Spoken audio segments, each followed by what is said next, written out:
The vote by the UN General Assembly is just a rubber stamping of Antonio Guterres' appointment, so he is now just one step away from becoming the next UN Secretary-General, taking over from Ban Ki-moon when he steps down at the end of this year, the transition taking place on the 1st of January next year.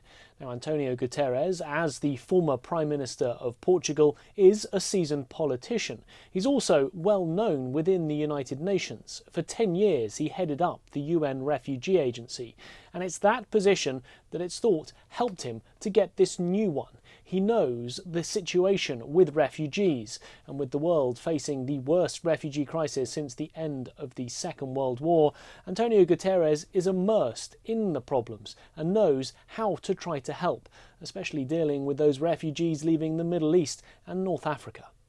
During his candidacy, he stressed the importance of transparency, accountability and oversight, and the need to hold all UN staff accountable. He'll need to navigate the UN through the sexual abuse allegations made against UN peacekeepers, including those in the Central African Republic, Mali and Sudan. He said that peacekeeping must improve its reputation and that the abusive conduct must be eradicated. African nations have already welcomed his nomination.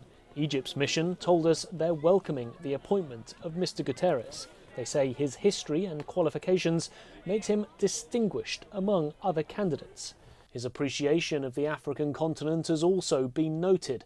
Under his leadership in Portugal, Lisbon hosted the first ever EU-Africa summit, and that appreciation and understanding could help with the Sustainable Development Goals, ensuring that developing nations in Africa continue to get help. Nick Harper, CCTV, New York.